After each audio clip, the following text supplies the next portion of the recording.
아빠, 바다를 잠재워줘요. 저 하늘의 번갯불도 꺼줘요. 내 희망이 사라졌어. 언젠가 날 데리러 온다던 배가, 내 사랑을 실어 온다던 그 배가 사라져버렸어. 미란다의 독백으로 시작되는 연극은 꽉 찬 객석을 향해 퍼져나갔다.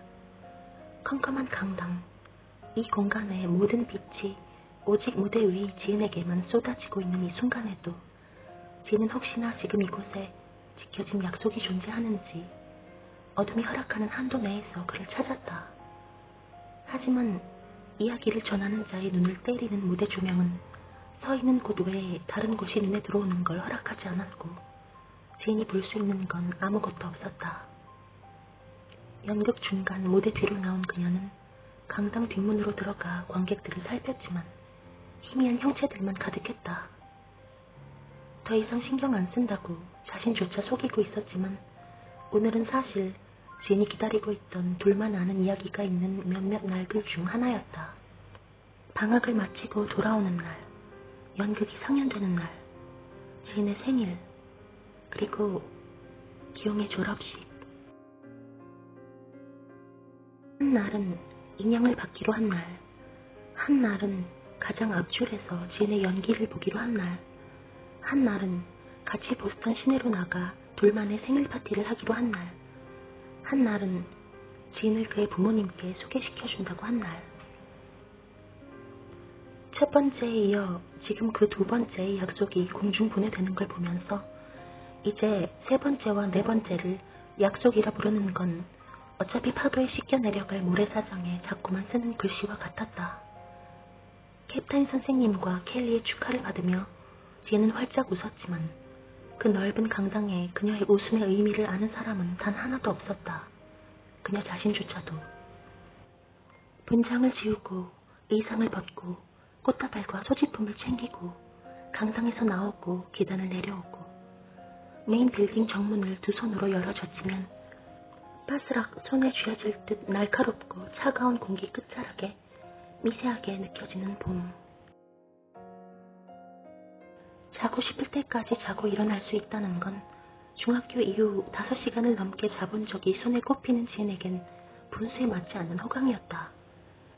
하지만 눈치를 봐야 할 사람도 일어나자마자 책상에 앉아야 할 이유도 이젠 없었다. 일요일 아침 잠에서 깬 지은은 꿈과 현실의 사이에서 조정 시간을 갖느라 한참을 가만히 누워 먼저 방의 정적과 교감했다. 지은은 혼자 있는 게 제일 좋았다.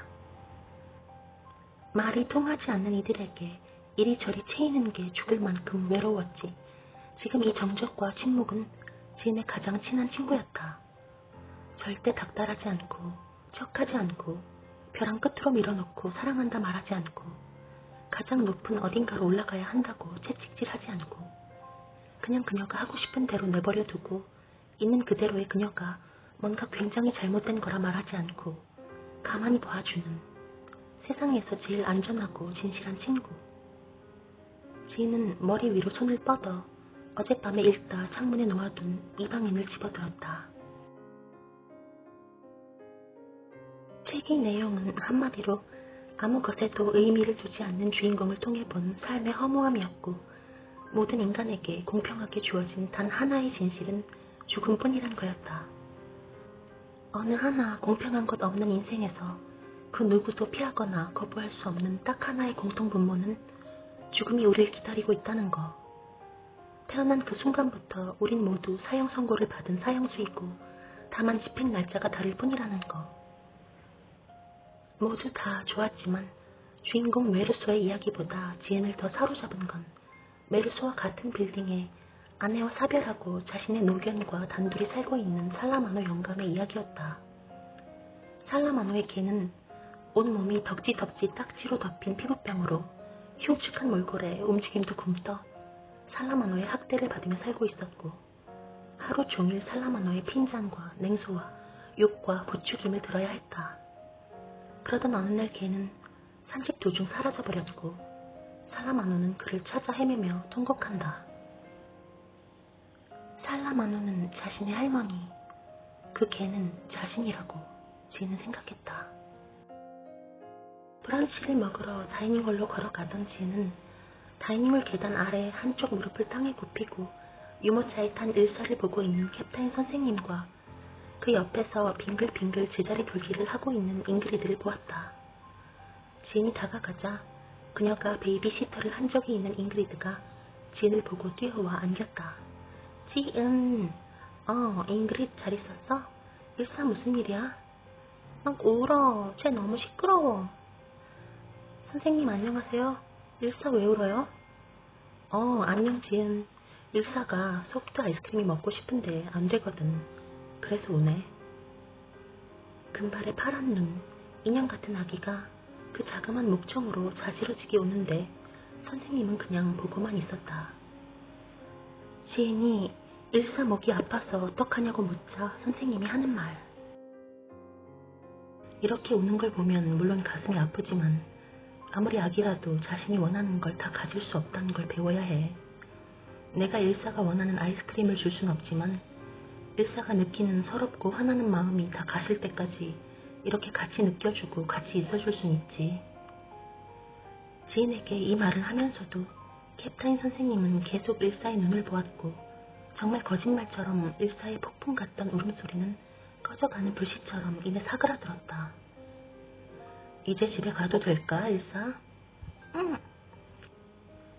아직 여운이 남아 어깨를 들썩이면서도 아빠에게 응이라고 답하는 일사를 보며 지는 그녀가 세상에서 가장 행복한 여자아기라고, 자신에게 만약 캡타인 선생님 같은 아빠가 있다면 결혼도 하지 않고 평생 아빠랑만 살 거라고 생각했다.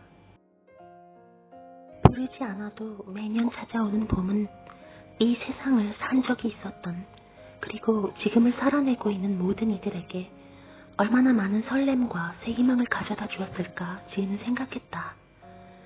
4월에 있는 세 번째 약속의 날에도 기용에겐 아무런 소식이 없었고 이제 그들의 네 번째 약속의 날은 새로운 이름을 얻어 기용이 학교를 졸업하고 더 큰 세상으로 나아갈 진짜 이별의 날로 불리게 되었다.